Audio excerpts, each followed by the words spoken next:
So, this is my UFC on Fox preview of the main event of Alexander Gustafsson going up against Anthony Rumble Johnson, and pretty much the winner of this fight is probably going to be the next in line to face Jon Jones after Jon Jones beat Daniel Cormier on the big pay-per-view of the year, the July 3rd show.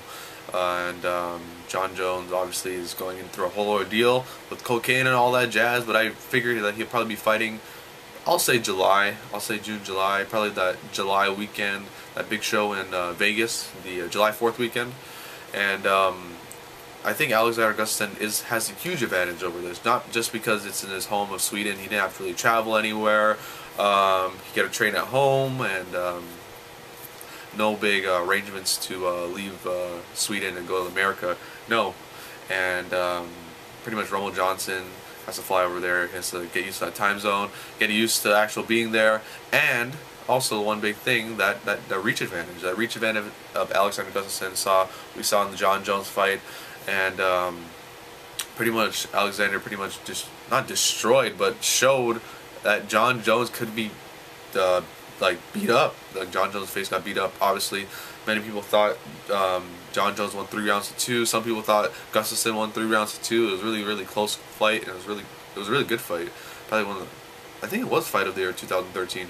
But Alexander pretty much got taken out of the title picture. He was originally supposed to fight Jon Jones in September, and then Daniel Cormier, I think he got injured, Daniel Cormier stepped in, Daniel Cormier got injured, and that fight got pushed till January. So now Alexander Gustafsson has to fight Rumble Johnson, and I think he's going to beat him. I think that the reach advantage is going to help him. I think that he's going to keep Rumble Johnson away, because Rumble Johnson has huge striking power. Obviously, he has pretty good wrestling. Gustafsson, I think, is going to stand up and bang with him. I don't think this will last 3 rounds. I think this could last. If it lasts 3 rounds, it might be somewhat of a boring fight. But I do think Gustafsson could take out Anthony Johnson and beat him. So I think the only way Anthony Rumble Johnson is able to beat Gustafsson if he actually closes the distance and tries to knock him out. Because I think Gustafsson's reach advantage throughout a 5-round fight will help him versus hurt him. So I think I'm going to pick Alexander Gustafsson. I do think he's going to beat Rumble Johnson. I'll say 5 rounds, but if he does TKO or knock him out, I'm going to say the 3rd round. And probably face Jon Jones in the near future. And then I think that Alexander Gustafsson is going to beat Jon Jones, but Jon Jones probably going to train really like just more training than he did in the Cormier fight, I think, because he knows that Gustafsson did get the best of him in that fight, and after all this drug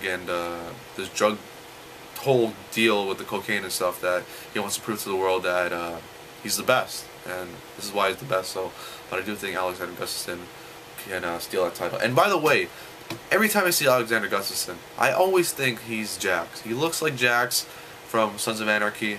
And then every time he talks, he always throws me off because I'm like, oh right, he's not. So there you have it. So there you go, Alexander Gustafsson to win in a 5-round decision.